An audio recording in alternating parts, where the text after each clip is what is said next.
Support for Comics for Fun and Profit is brought to you by Manscaped, the best in men's below-the-waist grooming. Manscaped offers precision-engineered tools for your family jewels. Manscaped's Performance Package is the ultimate in men's hygiene. Join over 4 million men worldwide who trust Manscaped with this exclusive offer, 20% off and free worldwide shipping with the code C4FAP at manscaped.com. I've been with Manscaped since the 1.0, and now we're on the Lawnmower 4.0. This trimmer is the future of grooming, and I dare say the greatest trimmer ever. The fourth generation trimmer features a cutting-edge ceramic blade to reduce grooming accidents thanks to their advanced skin-safe technology. The Lawnmower 4.0 is waterproofed and also has an LED spotlight for more precision shaving. Get 20% off and free shipping with the code C4FAP at manscaped.com. That's 20% off and free shipping at manscaped.com when you use the code C4FAP. That's the letter C, the number 4, FAP at manscaped.com. Unlock your confidence and always use the right tools for the job with Manscaped. Aloha, this is Jason from Hawaii. Welcome to a special edition of the Comics for Fun and Profit podcast. In this episode, I will be interviewing Eisner-nominated writer Nate Cosby. He is here to promote his latest Kickstarter, Alter Ego. Now, please note, this is not the Alter Ego magazine published by Tomorrow's Publishing. So Nate's Kickstarter, this is a 100-page original graphic novel that tells an epic superhero story set during the golden age of Hollywood in the 1940s. Now, the campaign is going on right now and will end on April 13th. Nate, how are you doing today? I'm very well. Thank you for having me. Oh, thank you. Thank you very much for coming on. Thank you. Now, Nate, I'm going to go over a little bit of your history before we start jumping into questions and stuff. So, and Nate, feel free to correct me on anything. Now, okay. Listeners, Nate is a writer, and also Nate, you were an editor at Marvel Comics for about 6 years, correct? Something like that, yeah. An intern a little bit before that as well. Okay. Now I know, and I'm trying to get, and hopefully I got my information correct. I think you were an editor for Marvel from 2005 to about 2011. Sounds right. I'm going to ask, are you an editor at Dynamite Comics right now? I'm not. I am a packager for their company, which means Linney Incorporated, my company, will take some of their properties, be it Red Sonja, James Bond, John Carter of Mars. I will cast and assign all of the projects, oversee everything, show run in a way, and then deliver the files to Dynamite. So I'm not a full-time employee, but a lot of the things my production company does works with them. Oh, okay. All right. Now, okay, you already touched upon that, and correct me if I'm wrong, you're a founder of the, is it Linney Incorporated? Is that Linney Incorporated. Yeah. That's named after Boyd Linney, the main character from Cowboy, the project I created with Chris Eliopoulos. Yeah. Oh, okay. That's cool. Okay. So now, because we're going to cover that. So now, correct me if I'm wrong. I know you wrote I think it's a comic book series for Image Comic called Pigs 2011 to 2012, and as you mentioned, Cowboy with Chris Eliopoulos. Sorry, and then you also created something called Fantastic Bandits with your artist that you're working on this project, Jacob Edgar. Is that correct? Mm-hmm. Okay. Yeah. That was another Western that he and I did just kind of for fun, in between little other jobs that we were doing. We created a couple chapters and threw it up online, and we'll hopefully get back to it someday. Just we love Westerns. Ah, okay. And Happy Hour with Ron Salas? Yeah, Ron Salas. Okay. And then also Buddy Cop with Doc Shaner. That was through Dark Horse. Is that correct? Mm-hmm. Buddy Cops. Yeah. Okay. I'm sorry, Buddy Cops. And then you correct me if I'm wrong. So one of your last you've done 5 Kickstarters. Mm-hmm. Or actually, you've done 4. Alter Ego is your 5th Kickstarter. Yep. One of your last Kickstarters that you did was the Effervescence Adventures of Fight Bunny. And that Mm-hmm. was with Jennifer L. Meyer and Ariana Ariana. Mayer. Okay. Yeah, thank Mm-hmm. you. Now, did I miss anything? No, I mean that's all correct so far. If you're asking for every book I've ever worked on, that will take quite a while and it'll take some research from me. But yeah, that's a lot of what I've done and am doing. Yeah. I'm going to ask, is there anyone specific? Is there any specific project that you want to mention before I continue? Like you want your listeners to, hey, check out, please check this out, or Oh, well, I mean, like several years ago, I co-wrote and oversaw a graphic novel based on Jim Henson's The Storyteller, which right? that meant a lot to me just because I'm such a Henson fan. And I was able to get some incredible people working on that: Roger Langridge, Jordi Belair, Chris Eliopoulos, Ron Mars, Craig Rousseau, Patrick Scherberger. Yeah, that was a pretty special project that I got to do. But no, that's yeah. Okay, all right. No, thank you. All right. Now, before we start getting into the the questions and so forth, Hmm. I want to give a big shout out to Hannah of Super Fan Promotions. Hannah, thank Yeah. you very much for setting up this interview. Again, Hannah, thank you very much. I'm going to ask, Nate, do you want to add anything to that? Hannah's awesome. I agree. Her and David Hyde, they have been incredible. They've done incredible work on the marketing angle and helping design the campaign for Alter Ego. They've been doing Herculean work. I would not have been able to have the outreach and the resources without their help. So they're really appreciated. If anybody's running a campaign, I cannot recommend them enough. Okay, no, thank you. Now, I also want to let our listeners know that for Nate, some of his background information, I did get some of the information from a podcast that Nate was on back in actually September 6th of 2010, and that It's probably podcast. all if I said it, it was probably all lies. So I'll try to figure out what I was lying about at the time. All right, the podcast is called War Rocket Ajax Podcast. Oh yeah. Yeah, and then also to prepare for this interview, I read the article from Comics Beat by Joe Grunwell, and that Mm-hmm. came out on March 15th, 2022.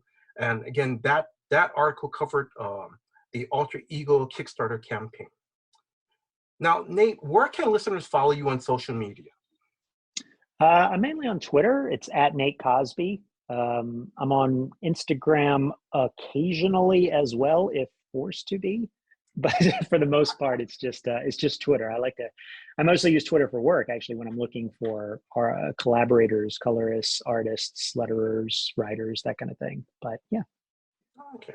All right. Now, Nate, where did you grow up? I was born in Memphis, Tennessee, and moved shortly thereafter to Columbus, Mississippi. Mm-hmm. So I grew up in the very deep South, and then went to SCAD, Savannah College of Art and Design, for Oh, okay. college. Yeah, and then got an internship and some TV writing production stuff in New York uh, in my early 20s, and so moved up there, and here I am in Brooklyn. Oh, okay. Um, I'm sorry, off the cuff questions. You said that you did some um, TV work. Was it on any specific shows that we've heard of, or? Couple of cop dramas, but which is weird. But also, I've done a lot of work for the Sesame Workshop, particularly the Right. reimagining of the Electric Company, which at the time, like Lin-Manuel Miranda was developing that before he was Lin-Manuel Miranda. So I remember very fondly, like sitting in room. I was mainly working on some animation stuff, but I was watching him and several other of his collaborators like do freestyle kind of music kind of Mhm. things, and I'm just sitting there in the room having. And then a few years later, like Hamilton comes out and it's like, I know that guy. Whoa, I know that guy. Whoa, wow. Yeah, so it's pretty cool. Oh, but that's right. Yeah, in my research, I forgot to mention that you did That Sesame Street thing. Yeah, I forgot about Yeah, it. Electric Company. My main contribution was the creation of Captain Cluck, which is a superhero, a little girl that could talk to chickens, Mm-hmm. and that was her superpower. Yeah. So my main job was to figure out ways to like tell like 45-second stories that had a beginning, a middle, and an end, but also taught some kind of grammar lesson. Mm-hmm. And so most of my nights in my early to mid 20s were like were basically just like grinding these scripts down into these like weird diamond shaped things where Mm-hmm. it's like no less Yeah. Mm-hmm. to try to fit everything in here. But it was a fun problem to have. It really helped me learn economy of language and economy of story. Yeah. Oh, okay. All right. Now, what was your first comic? It could be, Sunday comics, Mad magazines. What was the first comics that you read as a kid? Oh man, probably I want to say it was like a Superman or a Spider-Man coloring book, but not a coloring book like one of those oversized child-sized coloring books that like you have to lay on the floor and then sit on and color. I Mm-hmm. remember doing that a couple times. I'm sure it was either a Superman or Batman comic because I was always running around with a towel with a clothespin, either being Superman or Batman. My uncle always called me Bats. My granddad always called me Superman. So it was one of those. I mean, the earliest recollection I have of really like reading something was probably comic strips. It was probably Peanuts. Mm-hmm. I love comic strips. It's like I tried a couple times to get into the comic strip business, but it's a totally different world than comic books. But I love comic strips. Mm-hmm. It's just like the storytelling just baffles me at how good some creators are at telling those complete stories in such a small amount of space. Yeah. And then I'm gonna ask, let's see. Actually, this is from Drew, Comics for Fun and Profit, um, co-host who submitted this question. Do you remember what your first comic shop was? Yeah, Gundog Comics. Gundog Comics it started as a branch in Starkville, Mississippi, which is about 30 minutes from where I grew up. And then they chained out and put one in Columbus, near the Walmart and the Kroger. But it did not last very long. So they just receded and just went back to the one. I don't know if Gundog is still around to this day, but yeah, that was the few and far between. Not a lot of comic shops in where I grew up in Mississippi, which was always a delight because when we'd go on vacation, yes, if it were a big, moderately to large city, I would always find out where the comic book shop is and beg my parents to let me go and have a special visit. And it was just like, oh my God, it was like Kevin from Home Alone 2 going into FAO Schwartz every time. Like, yeah. This is off the cuff question. Do you still have any of your comics that you bought when you were a kid? Oh, you can see them right here. This is audio only, but you're looking at the Zoom. Like, this is literally my entire comic collection right here. I'll show you. That's it. Speaking of like boarded. Yeah, that's it. Because they've moved around a lot. They were in Mississippi, and then they went to Colorado for a bit. Yeah. And then they've come here. But I was a pretty vibrant collector and reader until I was about 13 or 14, when I maybe put comics away for a few years and picked them back up in college. But I would just like keep everything I bought, and I was just like everything I can buy, dollar bin stuff, more. So I probably had, I don't know, 45, 50 long boxes. But over the years, I've just kind of sanded that away into like giving them away mostly to libraries and stuff, which is nice that they take them. But I don't know, like I've gone through it. I'm sure plenty of listeners understand that process of like, let me go through my collection again and see what I want to keep and what I don't. Yeah. But I've pretty much got it sanded down to just like the ones that mean something to me. Yes. I'm not a collector. I don't buy a lot of comics, especially now. But like sometimes I just want to go back and read one of the runs that I have. Oh. Another off the cuff question. What is one of your favorite runs in your comic collection? Well, I mean, I think Robin. I think Chuck Dixon's Robin by Tom Grummett and Michael Ringo, and actually Jeff Parker did a couple issues. I think that run that hit me at a really specific time, like when Tim Drake and I were almost like the same age. And I, having a love of Superman and Batman, but like then like thinking like I'm sure other people had that idea of like, wow, it's just like I don't want to be Batman. I want to be the guy beside Batman, like that's a little bit smarter, that it doesn't have quite so many emotional problems, and isn't so haunted.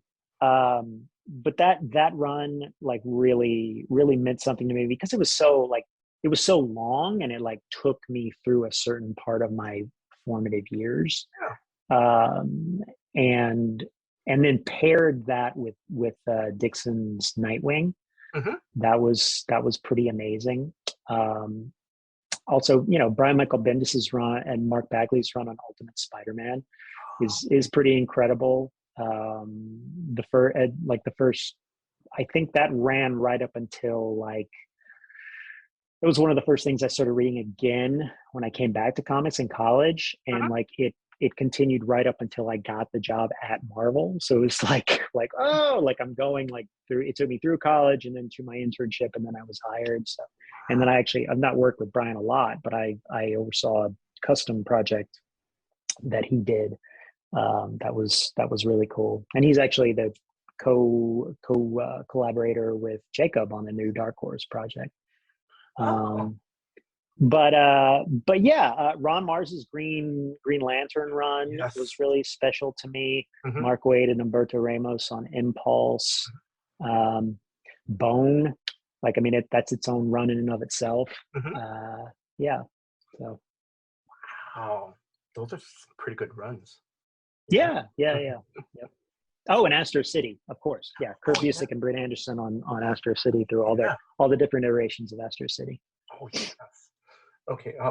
So, how did your journey started working in comics? I know you worked in TV. So, how did you get into comics? Well, I started with a minor in sequential art at SCAD. At the time, they didn't have a lot of classes, and the classes they did have were mostly art classes. And I cannot draw, which lots of my collaborators will affirm. But I knew I wanted to break in, and I knew from what I could tell, the only way to really break in, to go to the office every day was just to be present, to be there. So I went as an intern. It's like even though I had a job working in TV, I just like if I just show up every day, maybe eventually they will notice that I'm doing some okay work. And I started in one editor's office, wasn't really given much to do at all. Just kind of sit there and just like go to lunch and whatever. So I would then like go and kind of like hover around other offices and see like, hey, is there anything you need doing? Can I proofread something for you? Can I run something up to accounting or whatever? And eventually I made myself useful and got a temporary desk. And then an editor left Marvel, and I was a warm body who had a modicum of an idea of what was going on, kind of. And so I got hired. And 6 months later, I actually knew what the hell I was doing.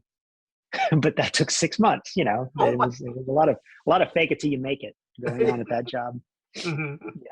So yeah, the answer is like I just showed up until they hired me. Now, again, this question was submitted by Drew.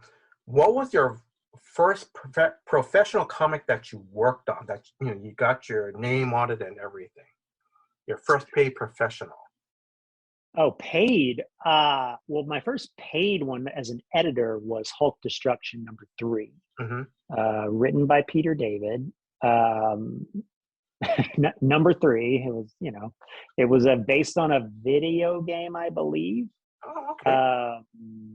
And yeah, I just remember like, whoa, the writer of Young Justice. Mm-hmm. And so, the comic was fine. But yeah, that was my first one. But as an intern, I got a few special thanks. And I honestly can't recall if my first credit was either on an issue of Wolverine or the Captain America Red, White, and Blue, I think was the name of it, a graphic novel. Yeah. I don't remember because I was working on both at the time as an intern. They were, the editors at the time were going to give me special thanks. Mm-hmm. And so, me being a kid who didn't know shit about shit, I was like, "Ooh, my entire name, please, Walter Nathan Cosby Jr." I'll be austere, but it ended up getting misspelled, so it's Walter Nathan Crosby Jr. So my first credit in comics was misspelled, and my career's been pretty much like that from then on. Yeah. Mm-hmm. Now, I'm joking on this part. Since you're an editor at Marvel, and since you had your name misspelled,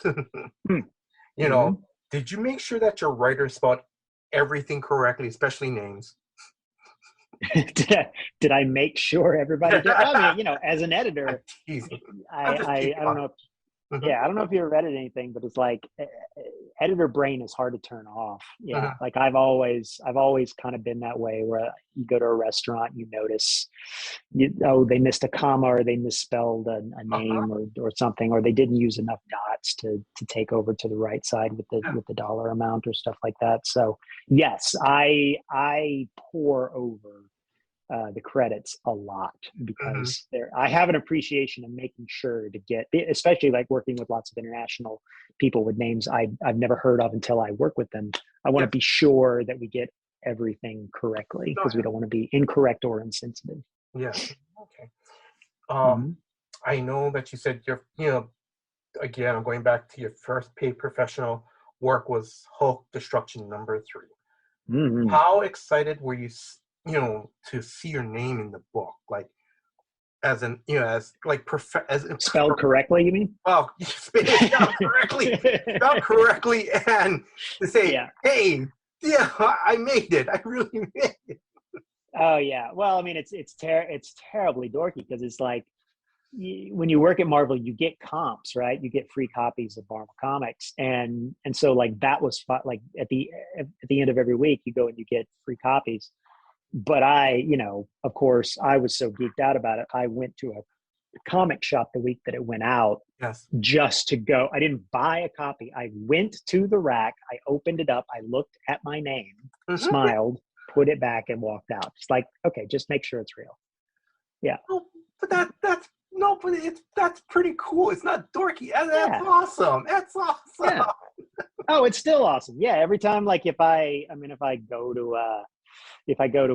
I'm flying and I go to a bookstore in the airport, I'll always go and look at the graphic novel section to see if there just happens to be something that I worked on. And if there is, I pull it out. I already know it's there, but I pull it out, I open it up, I look at my name, I put it back. It's like, okay. That's pretty cool. That's cool. All right. So Nate, I'm going to start talking about Alter Ego. So for our listeners, what is the story about? Well, it's about a guy named Ace Adams, and he's a stuntman in the 1940s in Hollywood, and he made a decision to try to help people. And the way he's going to do that is he's going to be a superhero. And so during the day, he throws on a costume, jumps around, and calls himself Whizbang. Kisses babies, shakes hands with the mayor, fights robots, does everything that a superhero would do. And then he goes home, feeds his dogs, and he goes and puts on a different costume, and he becomes a vigilante called the Black Dog. And he goes right up to the line of what is and is not legal, but he needs to bust some heads to fight crime at night.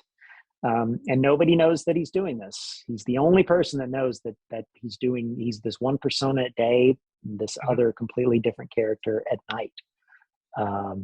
So as I said, it's in 1940s Hollywood. So you get an interesting cast of characters, a lot of weird villains with ornate costumes and interesting power sets and stuff like that.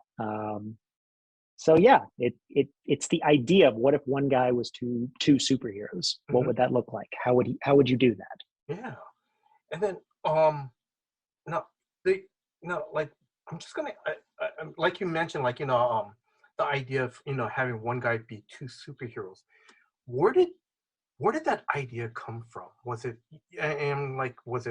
were you watching a TV show, reading something, or was this an idea from when you were a kid, or I don't, there was no like aha moment. It came to me at some point, but as I've been asked this question a few times now, and I remember thinking of, like, on a personal level, like when I would go at like 7 o'clock in the morning to start editing comics, and I would leave, like, I don't know, 6, 7, sometimes later at night. I would go for a run, shower up, get some food, and then like start writing scripts for TV. And it's like, I'm living two different lives here. Like, I would work until like 5 a.m. writing these scripts, grab a couple hours of sleep, and then I'm back to my day job. And so I kept, I was experiencing this kind of dual role for a while. And so it kind of made sense. I would never be a superhero, but like this practicality of this and how would you do that kind of like, I understood it I appreciated the idea on a personal level. As to the idea of like making it a superhero story, it just never, I guess I always just kind of questioned the idea of superheroes because it seemed to make so much sense that, like, when it got difficult to be one superhero, why don't you just change and be something else? It's like, this idea that, like, oh, Superman would never do that, or Batman would never be able to come out during the day. It's like, well, no, he just couldn't wear that during the day. Like, just be versatile, be malleable, like be intrepid and roll with what you got to do. There's we talked about Chuck Dixon's run on Robin and Nightwing. There was this one shot that he did with Scott McDaniel called Nightwing the Target. I don't know if you've read this, but basically Dick Grayson got into a situation where Nightwing was framed for murder. And so the cops were all looking for Nightwing. And he decided for a time that it was too hot for him to be Nightwing. So he became this character called the Target. And so he was being a different superhero to clear Nightwing's name. And so Jacob and I talked about that one particular one shot at the time. And I actually went back, it's over there. And I went and reread it again just to think, like, oh, that's, it's not the same story that we're trying to tell, but it made sense. It's like, right? It's like, don't go out because they're trying to find you. And it's like, so I took it the same kind of way. It's like, if this guy was being the black dog all the time and he does something that's kind of iffy to the cops, he's not going to then go out during the day and continue to do this. He wants to like kind of like separate and be able to attack different problems, different crimes at different times of day. So I don't know. It also probably stemmed, I think the idea came from the fact that, like, when I left Marvel, I just kind of like cut out most superhero stuff out of my diet, my reading and work diet. I felt a little bit burnt out on superheroes. I still liked them and everything, but it's like, woof, like that was like a really intense 1,000 or so comics all about superheroes. Let me go try some other stuff. And so I think that absence, like not watching movies, not reading comics about superheroes, like just got my mind worrying again, got me thinking back to when I was a kid and the foundations and fundamentals of what I really liked about superheroes. So that's, and it basically boiled down to, these people want to help, It's like, yes, they have trauma. Yes, they have other problems. Yes, there's drama and stuff, but it's like, they're going out there to help. And what is that like? If you really wanted to do that and you wanted to help as many people as you could, you'd want to stay out there as long as possible. Yes. And so you'd want to stay out there day and night. You'd want to keep your motor going. You'd want to sleep as little as possible. But that's not, you can't do that. Yeah. And we start to see that in the story. Ah, okay, all right. Now, because the preview page that I saw on the Kickstarter campaign page, the setting is in the 1940s, and so I'm just asking, it's like, why set it in that time period, and why in Hollywood at that time period? It's well, it started because Jacob and I were, we knew we wanted to work on something together, and we were just sort of talking about different things. And at the time, he was starting to do a lot of like fan drawings of Batman and Superman, and he's done a lot of awesome like one-pager comics, and then actually got hired to draw a Batman story recently, which is awesome. So I knew that he was sort of gravitating towards something with superheroes, and I just said, okay, well, I've got this one superhero idea, just one. If you like it, we'll do it. If you don't like it, we're not going to do it. And he liked it. So it was just a germ of an idea before he got involved, and we really co-created it and built this world together. But the reason it's set in that time is because we started talking about our like the bedrock of our inspirations, our storytelling, our love of different kinds of stories across the mediums, comics, but also television and movies. And the fact that these old movies just kept popping up in the email lists of things that we like, just started, it's like, oh my God. And it started with Singing in the Rain, with, especially with Gene Kelly's performance in that movie. But just like the setting, it's just like, it just feels so fun and vibrant, crackling with energy all the time. There's something about old movies. Like I burn out the TCM app. I check it every night just to find new movies. But like there's even the most dour kinds of films coming out of Hollywood at the time still had a like, let's put on a show kind of energy to them. It's like, so my favorite movies, most of my favorite movies come from that era. And so that's why we put it there originally. But then once we decided that setting, it really started to make sense with the characterization and development of Ace and the fundamentals of the reasoning for why he's doing this. He's not putting on uniforms; he's putting on costumes. He is a stunt man. His whole job is to pretend to do these feats. And so being a superhero or two is just a progressive element of what he already is. There's a really, and I started thinking of superheroing as performance. You want to help, but to do so, you don't become a cop, or you don't like go form an organization. You put on a bright costume and go jumping around. That's a performance. You're trying to be a symbol of something. You're trying to make people believe you are something. And there's this great bit. I don't know if you've read Batman and Robin by Grant Morrison and Frank Quiley. No, I'm not like off and on, but yeah. That's another one of my runs that I love. But like second or third issue, Dick Grayson, that story's got Dick Grayson as Batman. At the time, Bruce Wayne was dead. Yes. For the fifth or sixth time. But Dick Grayson was like, he was grousing to Alfred, saying like, nobody respects me. I hate being Batman. The cape is too heavy. Commissioner Gordon thinks I'm a kid. Like, this sucks. I can't do this. I'm not this.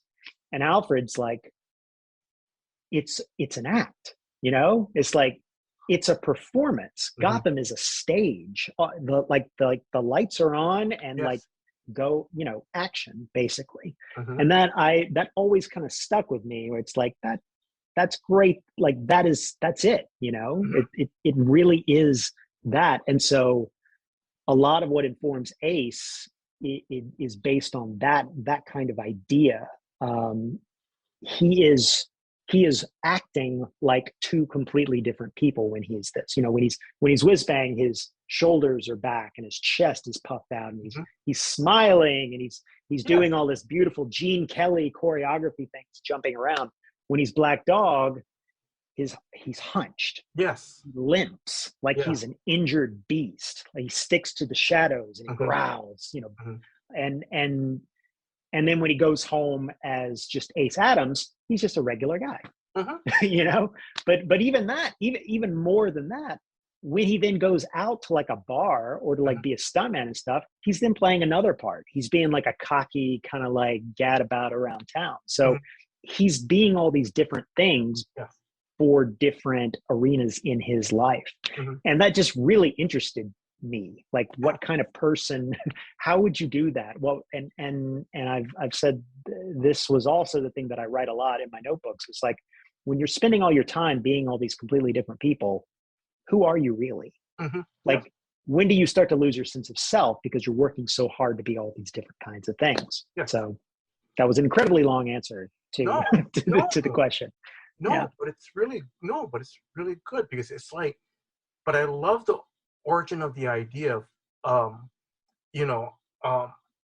of the story. Is like you said, again, it's like, during the day you're doing TV production stuff, night you're a writer. I mean, it's just a little bit is grounded in reality. It's almost like everyday life with people. It's like, people, they do their jobs, their careers during the day. Night, most of them, when they come home, it's either that they're a spouse or a parent, and then what about in the quiet? And then if they have to go to a PTA meeting, or if they have to go to, I don't know, play baseball, softball, then they're another person. But who are they in the quiet moments? That idea of duality, or even, I don't know what, that idea of being different things for different situations or to different people. I mean, it's a great metaphor for real life, as you said, but it also is going to extend in this story to everybody. There's going to be other characters that we're going to see who are not doing what Ace is doing, but there's also like the public face and the private face. I took other inspiration from places like Mad Men, who also trod this kind of ground too. Like Don Draper he's the ad exec and the guy, the womanizer that goes out and does all this stuff, but then he's also a family man. But then it turns out, like, spoiler, he's actually neither of those. Like, he's actually a guy that took somebody else's persona. So it's like, who is this guy? I'm always interested in that kind of thing. And again, like, putting it in Hollywood, like, where the main job is to pretend. It's a whole industry built around pretending. That it just really, it really interested me. The fake it till you make it kind of idea is always interesting to me. Now, my next question, and for our listeners, Nate has already seen this question, and I'm going to, let me just ask it. So Nate, like I said, this is not a grilling question. Now, the main character, Ace Adams, is an African-American stuntman in the 40s. Now, I'm going to be honest, when I'm going to still I'm backing the Kickstarter, but my first reaction when I looked at the promo is that the first thing, my nitpick mind goes, this doesn't seem historically accurate. May I ask, can you talk about that, or explain a little bit more of Ace being an African-American stuntman in the 40s?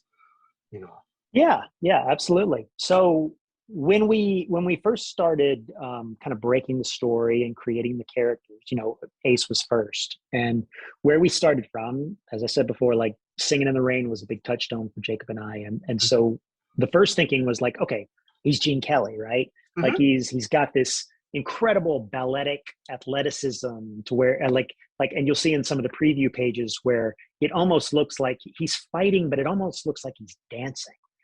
He's dancing around this superhero, and with a big smile on his face. And so we wanted that to be a big element. But, while we wanted that physicality, I also was seeking inspiration from actors around that time that had just like a real magnetic presence where you couldn't take your eyes off them. They just had that, thing, like a Brad Pitt kind of thing, but like an older school kind of element. And one of my favorite actors in the universe is Sidney Poitier, who passed away recently at the beginning of this year. In the Heat of the Night is a seminal film for me. Growing up in Mississippi, like just that story and seeing a story like that just blew my doors off as a kid, and that I still watch at least once a year. The way that Mr. Poitier is able to like command a room by doing so little is amazing to me. Like there's only a handful of other actors I can think of that can actually do that kind of thing. And so I knew that I wanted that kind of thing in Ace. And so we started compositing the different kinds of elements, and Jacob and I ultimately decided to have him be Black. Now that, of course, changes the story. Because a white stuntman and a Black stuntman in 1940s Hollywood are going to go on very different paths. And so I started thinking about, okay, well, how would this change our story if this act was actually happening in the 1940s? And I went down a few different roads to try to figure out, like, okay, what would that be? What would the different hurdles be, the extra layers? And I found myself getting pretty far away from like the kind of story, like I get pretty far away from a superhero story, to be honest. Like it started getting quite political, a lot about racial politics and things like that. And worthwhile trying to do, but I didn't want to get so far away from the fundamentals of what we had wanted to do. Yeah. And so I was kind of inspired by places like Bridgerton, and Hollywood, a recent Netflix series, where these different stories where they take a nugget of historical fact and then blow that up into sort of like a historical fiction kind of setting. Yeah. Because I just thought it would be more fun and vibrant to figure out a way to have a multicultural, multiracial, multi-ethnic melting pot version of 1940s Hollywood, rather than trying to hew so hard to historical fact that that people were asking. Like people actually were asking when I was early in the development process. I'd tell friends about that. It's like, oh, is Humphrey Bogart going to show up? And it's like, no, I don't really want Frank Sinatra, rolling in, or Dean Martin and things like that. It's like I kind of want to take the fundamentals, it's like the trappings of the time, the glamorous movie stars, fast-paced film studio system, but like diverge from the historical reality to create something that like embraced racial and cultural diversity. And then but not just that, I thought like, well, if we can do that, why don't we go even bigger? Like, why don't we have like a Hollywood that's kind of like Disney World, where there's entire neighborhoods that have been taken over by these different genres and by different kinds of filmmaking from around the world. So it's like you've got like a sci-fi studio neighborhood, you've got westerns, you've got noir, you've got musicals, you've got a Korean section, you've got Nigerian cinema over here, you've got Bollywood, Japanese, and just like every single kind of thing in this one place. Yes. And then like that's like having that as like, okay, now that's our setting, now go tell some superhero stories. Like that just felt like a really fun challenge to try to do. So again, a really long-winded way of saying, it's just like we just wanted to try something different. We wanted to try something new. It would have been incredibly easy to just make this a white guy.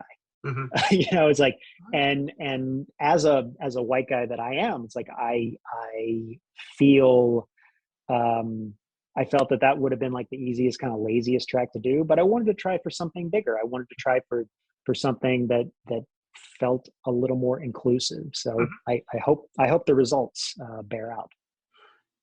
Nate, I'm going to make an off. this isn't in the notes or anything, but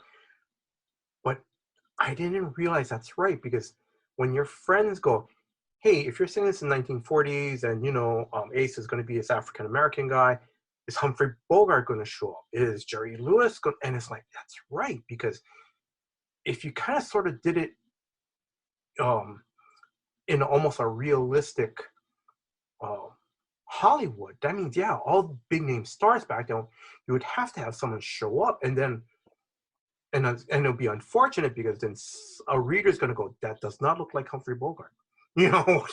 Now you're asking Jacob to do likenesses. You're also saying, like, if we're going to follow like actual history, and I know a lot about old school cinema stuff, because like I'm a nut about it. I listen to podcasts of like you must remember this and things like that, podcasts that talk about old school Hollywood. But it's like I just didn't want it to feel like we were doing Wikipedia entries, and also like, can we necessarily mention the movies that we love, or like, are we going to get sued for doing that? That kind of thing. Right. Like, and so, again, I would think of things like, Jacob and I would think of things like Astro City, where it's like Kurt and Brent just like made up a world. Yeah. It's like, and probably Kurt could have gone, I've never talked to Kurt about this, but it's like, he probably could have just gone to DC or gone to Marvel and said like, hey, I got this idea and I got these characters, and like, I'll put it in the DC here, and like maybe Superman could show up, but he didn't do that. It's like,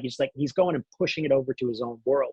Yeah. DC, The New Frontier, what Darwin Cook did was like, he had some historical accuracy. It's like, they're like, you saw some of like the real presidents, some of the real things, and like a lot of allusions to the Cuban Missile Crisis and things like that.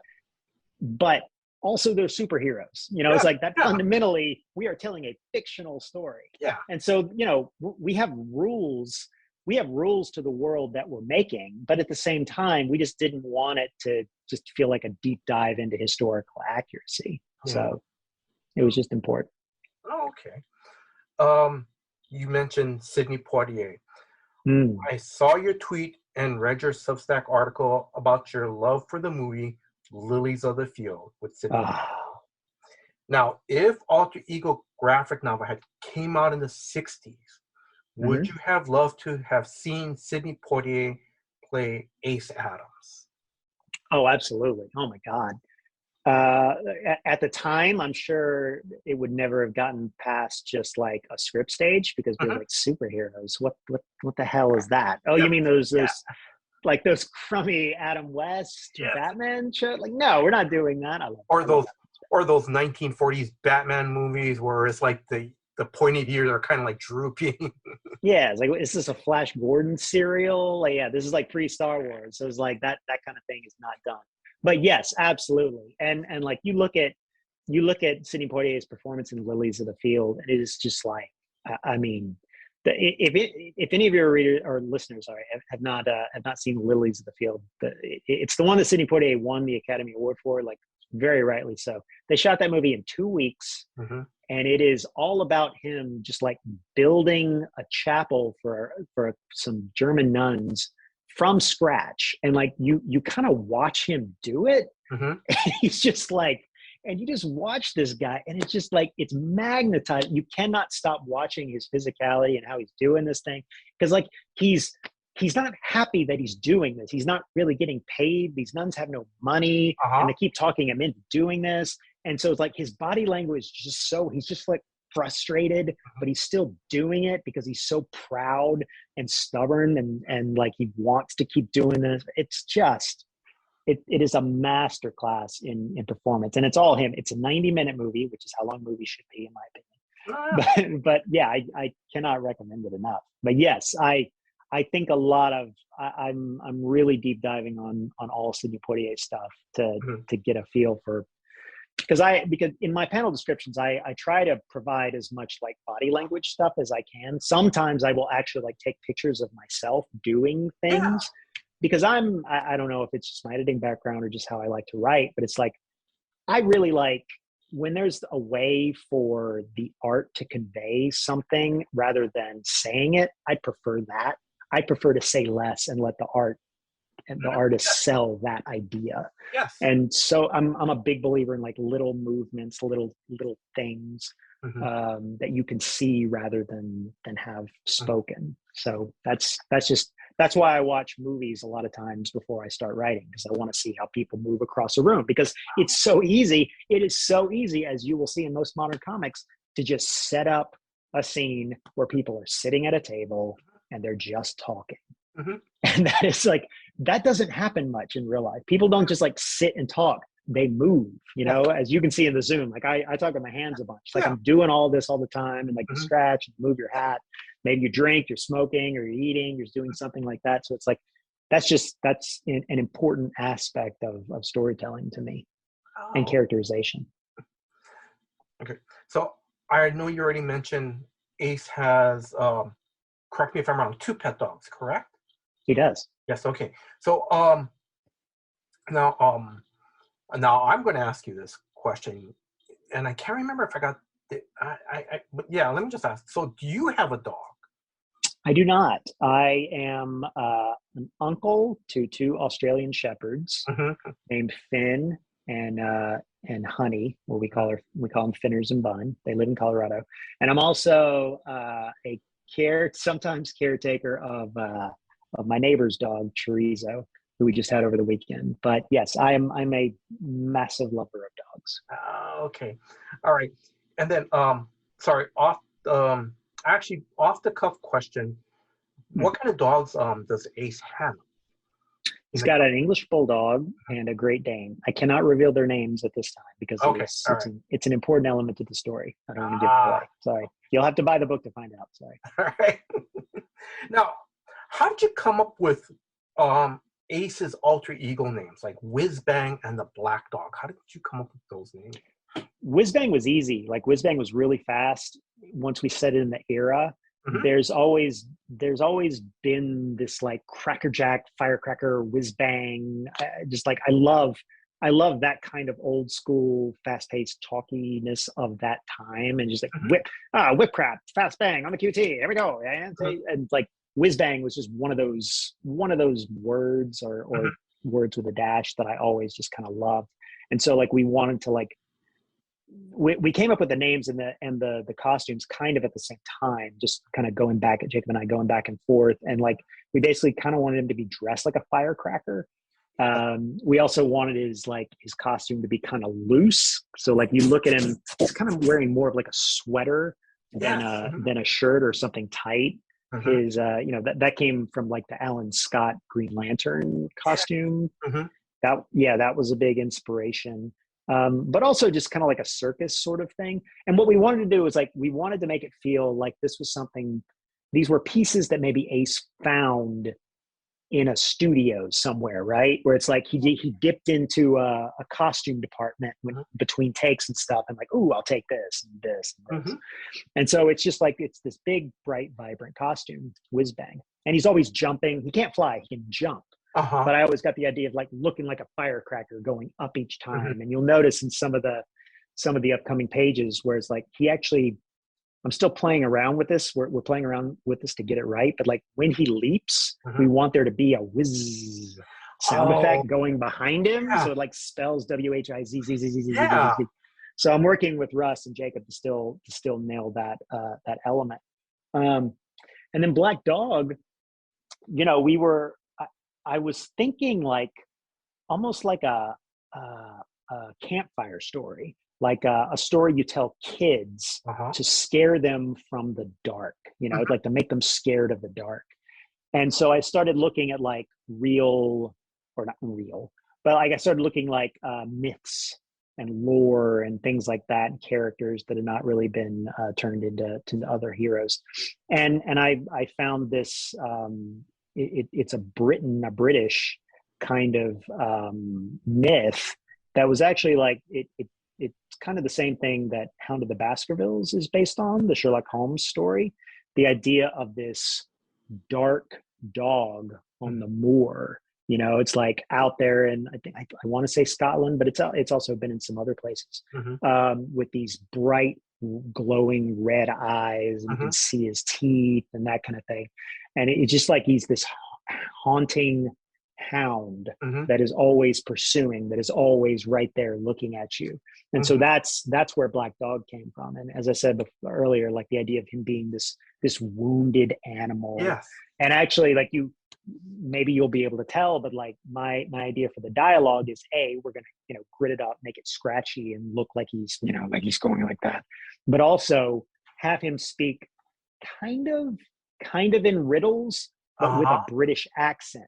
So like he's almost going to have a lyrical kind of component to the way he speaks, except when things go wrong, in which case he starts to, it's like, when lest ye come, and just, ow, hey, stop it, that kind of thing.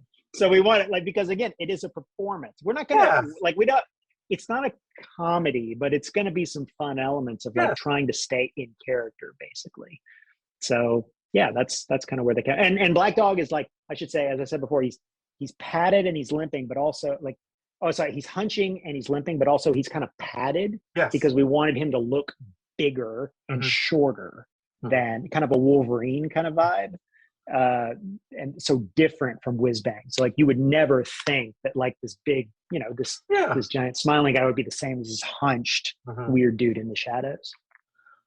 I just think that was so cool how when you start to describe Black Dog and all of a sudden you kind of did the voice. It was almost, that was so, because it's like, because I'm sure when you're writing him, you're kind of going, this is how I wanted to hear him. It's got to be very distinct than Whiz Bang, where Whiz Bang is probably going, thank you, fine citizen. Thank you, citizen. Very happy to help. And then you go, like, to be honest, like my starting point with Black Dog's voice was, Jason Statham, but like very specific Guy Ritchie Jason Statham, where he's going to mumble his dialogue like that. And I've been rewatching Lord of the Rings and like taking some Smeagol Gollum kind of stuff too, like that sort of that. So yeah, it's ridiculous to watch me. My partner watches me sometimes, or catches me sometimes like saying dialogue out loud when I write it to see if it sounds right, and I'm doing the voices like, oh, here we go, all right. So but I do that with everything. I'm writing Fight Bunny as well, and so I have to figure out how to be like a Southern female bunny, which is a different kind of performance. Yes. All right, I'm sorry. I'm going to move on. Sure. Now, you don't want to talk more about me being a Southern female bunny? Oh, okay.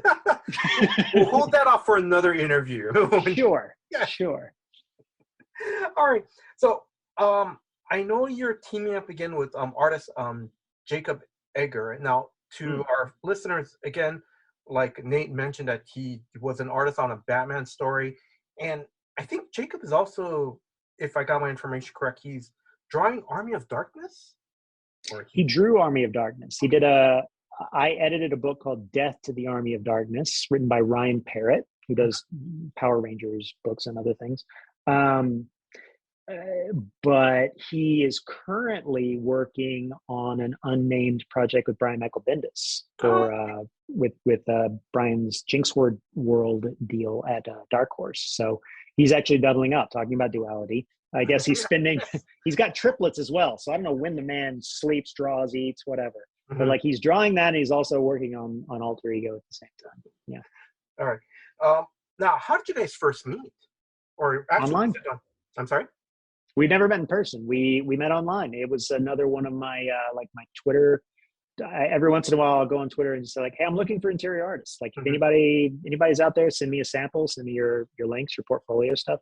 And he responded. So I liked his stuff, and I think the first thing that I signed him to was a James Bond one shot starring Moneypenny, written by Jody Hauser. And then I gave him a Red Sonja thing written by Mark Russell, and then it just and then we started. We're both SCAD alums, so we had that kind of touched on together, and we liked each other's sensibilities and want to do some creator-owned stuff, but also do some for hire stuff. So it's just been a really great working relationship. It's nice to get a shorthand. If I'd gone into this kind of project, every project that I write is so like personal to me. Like I really like to have an artist that I feel a shorthand with. I feel sort of, it's a vulnerable kind of thing to like send somebody something you wrote and say, is this good enough for you to draw? So it's I feel very safe working with Jacob. Now, a couple of things I'm going to mention. This is I didn't put this in the notes, but I love Jacob's art style to the Kickstarter because it's a little bit of it has that Darwin Cook vibe to it. And the colors are very bright. Even when it's kind of dark, it's still vibrant. It's really nice. Yeah, Darwin Cook is like kind of like the biggest artistic inspiration for this book. DC New Frontier is just one of those things that I've had to buy a second copy of the trade because I read the first one so much. It's like I just wore out the spine. Darwin was just, there are artists that are just able to like command their form and master their form to the point where they can put their camera anywhere with such confidence that their storytelling abilities are limitless. And so he left such a rich text for us to like take as inspiration. Kind of the working principle was look at the DC New Frontier stuff, which is mostly widescreen. You go back and look at that, and it's like tons and tons of panels of three widescreen panels, like as big, like Technicolor style stuff. And I looked at that, and Jacob and I looked at that, and it's like, yes, like that's what we want, especially during the day when we're telling whiz bang story. It is big, panoramic vision kind of stuff. And then we look at his Catwoman stuff, the little run he had with Ed Brubaker, but also the Selena's Big Score one shot that he wrote and drew, where those panels are so cramped, like they're noir, and there's a lot of heavy blacks for shadow and stuff like that. And so that is for the whiz bang stuff. The Black Dog stuff. Like as we get into night, things get a little more cramped. It gets we stop having like blatant focal points. Nothing is really in the center of frame. There's like glimmers and depth and things going like that. So that was kind of our artistic approach. That is Darwin is kind of always when I was first starting to write the script and I was struggling to figure out some of the panel descriptions that I want, I would just take a picture from New Frontier and it's like that. It's like that, but with our characters, basically. Yeah, but that's a great. That's how a lot of stuff starts. It's like it's the same with making movies or TV, where like you put in like a track of music that came from somewhere else to give you the vibe of what you want to do. And so we're standing on the shoulders of giants, and it's that's what we're doing. But Jack Kirby was also a humongous artistic influence and things that we would go back to. You actually see some Kirby crackle in the first couple of pages. I wanted to shout that out, and that was actually done by Kike, our colorist. And it's hard to get quite right. Like I knew of Kirby crackle firsthand because Jeff Loeb, I edited Jeff Loeb a few times, and he was always a big proponent of adding in Kirby crackle just right. So I knew how to make, like, no, the dots are not quite right. Stop making the dots outline.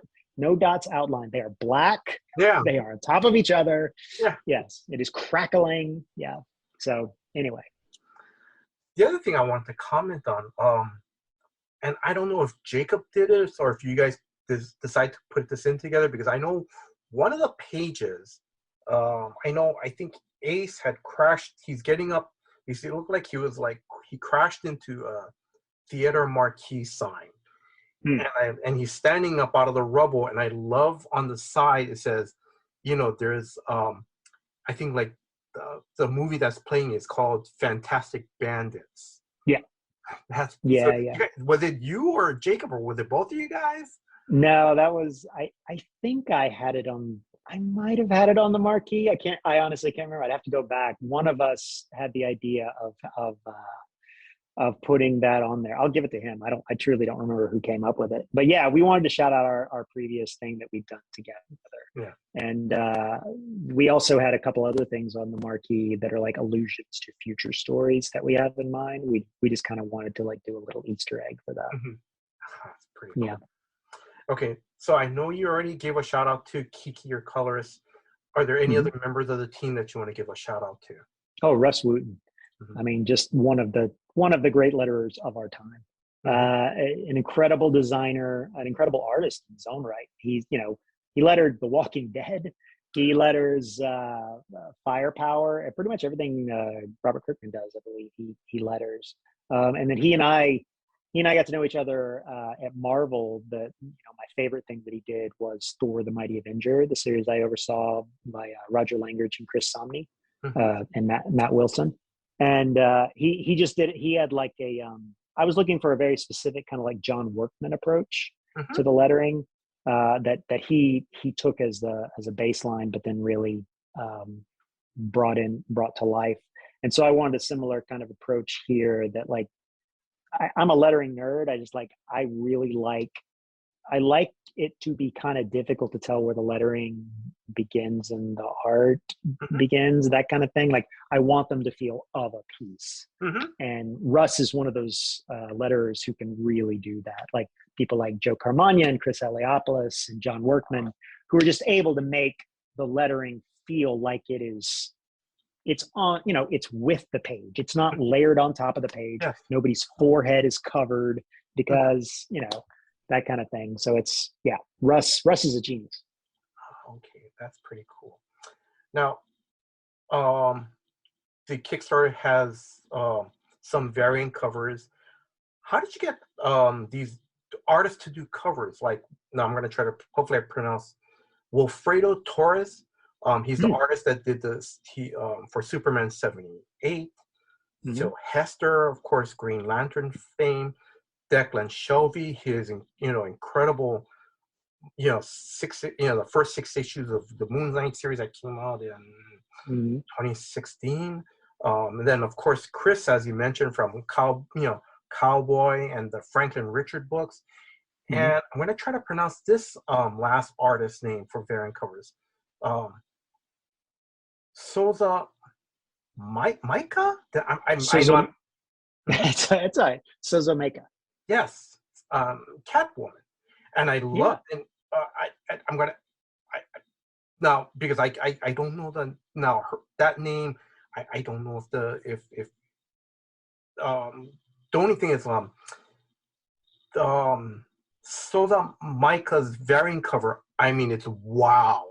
When I saw that, it was it's beautiful. And all I'm gonna say is to listeners to go to the Kickstarter website and check out that beautifully stunning cover. So I'm sorry. So I'm going to go back to the question. So how did you get some of these artists to do variant covers? I mean, I just asked. And they said yes. I mean, like Chris was an immediate yes, just because he's one of my best friends and I like to make him do things. Wilfredo was he's a pal and he was nice enough to make the time.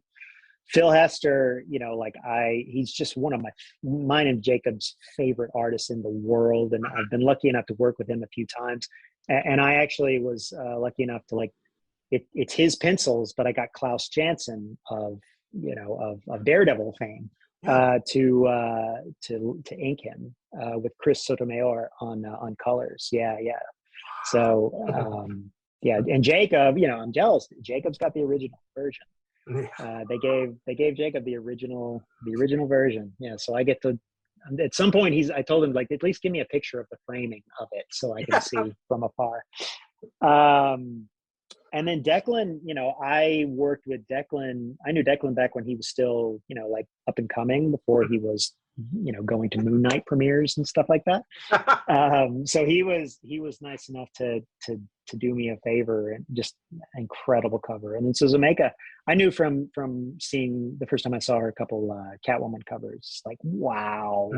Like it's somehow it's a truly painterly style, but with a I don't know. Like I'd never seen a painterly style that seemed still kind of open in an animated sort of way. There was a fluidity to the movement and an open style to it that I'm blown away by what she did. And when she turned in her page, I instantly thought like, oh well, this is a magazine cover. Like this is too pretty to be a comic book cover. Yes. So I inspired by actually a Rihanna Vogue cover. I asked Russ to place the lettering and do it in a style that kind of felt like a magazine that had some like on the QT hush hush sort of LA Confidential gossip rag text all over it to make it have that vibe. Because the vibe I got from it was, it looks like something from that, the 1940s era, but still you'd have that modern touch to it. But it was really cool. She sent like a vision board, like a vibe board of what she wanted to, like the kind of feel she wanted for the cover before she even turned in the sketch. Like I sent her the script, I sent her some of Jacob's art, and I sent her the character Baby Grand. Baby Grand is a villain. She's a Cuban singer and a club owner who also wants to like end up just controlling all the criminal underworld in all of Los Angeles. Yes. And so Sozo just like she sent all of these different kinds of things, like these snatches of fashion from the 20s, 30s, 40s, today, and all these different cartoons and movies and things like that. And I kind of described the character as like sort of a cross between like Michelle Pfeiffer from Batman Returns and Madonna from Dick Tracy and Jessica Rabbit from Who Framed Roger Rabbit. Yes. And so like that was the vibe that we wanted her to have, and she just nailed it. It was just amazing. Yeah. Oh yes. Okay, so sorry, Nate, I'm gonna start slowly wrapping things up. Sure. What are some of your campaign tier rewards? Yeah, so we got the alternate covers. You can get all those, and Jacob's cover as well. We're also featuring each of those covers as like virgin prints. So you can, even if you want like the original Jacob cover, you can also get one print, all the prints, that kind of thing. You can buy, we've got 2 retailer tiers at a lower price. You know, if any retailers want to get 10 copies at a lower price, 30 copies, you'll get that.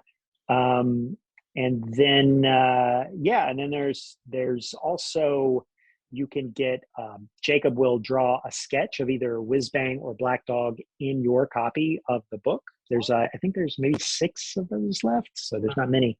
And then there's a cameo in the book. Like I'm gonna actually give a speaking part to anybody that wants to donate that tier, and they get to decide whether they're a hero, a villain, or just a civilian. But they will actually be like a character. It won't be somebody that's just like off to the side saying, gosh. Yeah. That's so cool. Now, I'm just asking, let's say if someone misses this campaign, will there be any chance in the future for a reader to buy this, like either at a website or at a con or?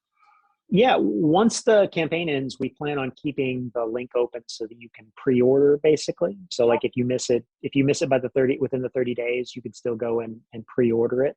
Oh, okay.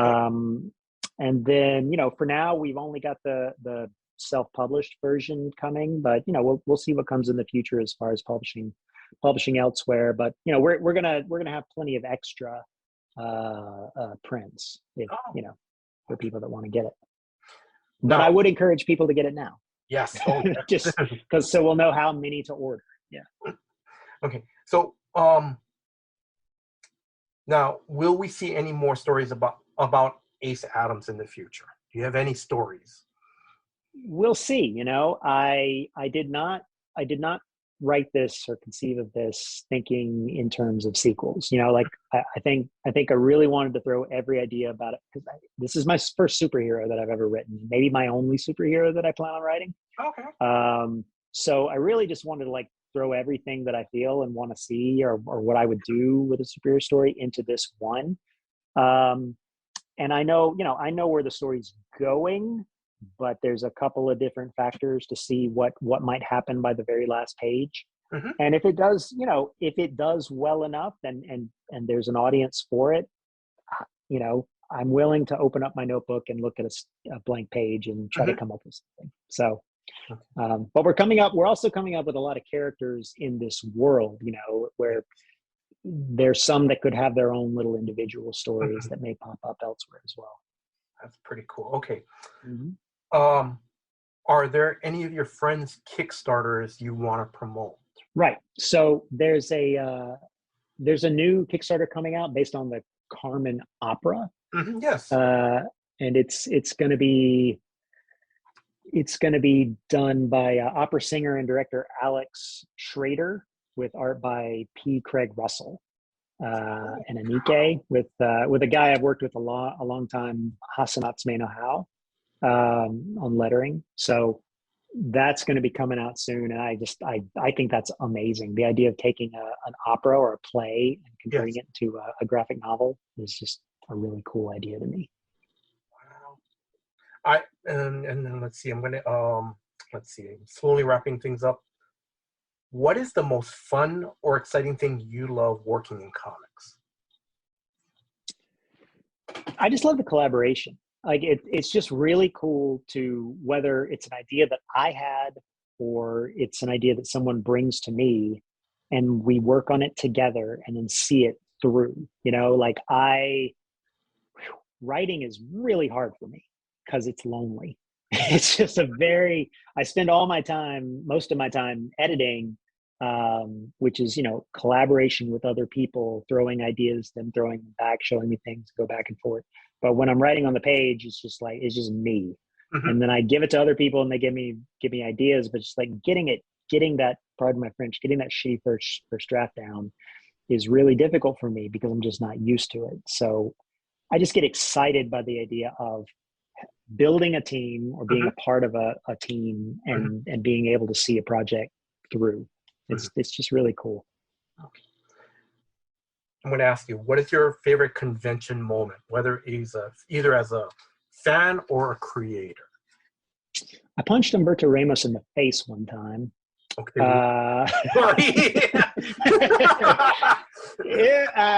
It was just pretend.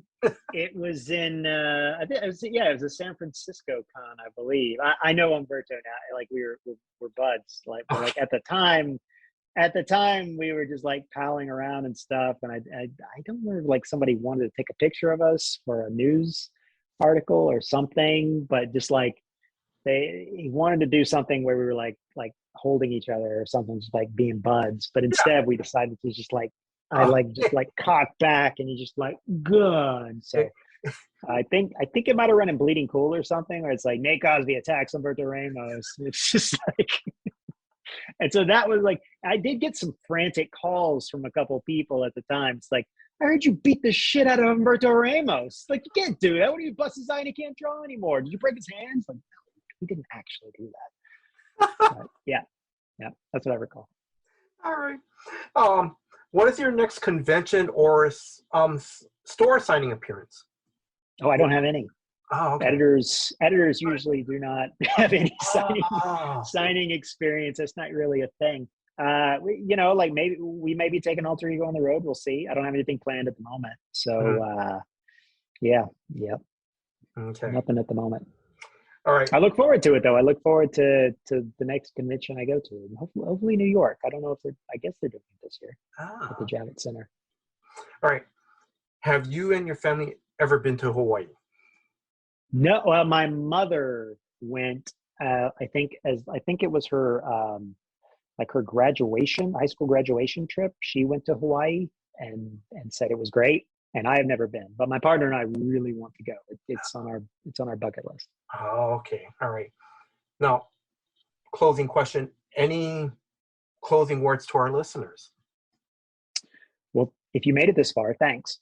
And I hope you go to Kickstarter and check out Alter Ego. We, it's a real labor of love for me, Jacob, Kike, and Russ. So if you want a fun ridiculous but kind of thoughtful 100-page graphic novel. I hope you try it out. Written about superheroes by a guy that doesn't read many superheroes at the moment.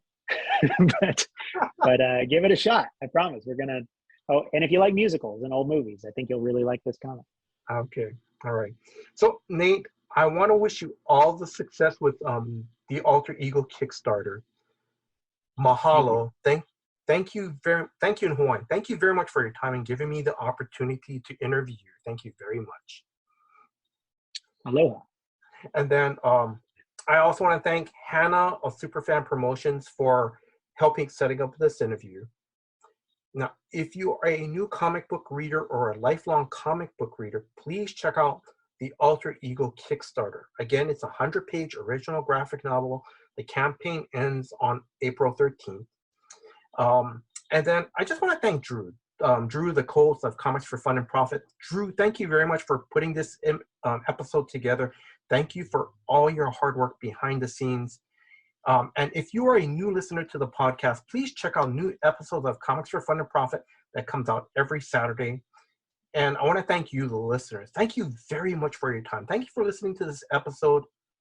Until next time, guys. Aloha. Aloha.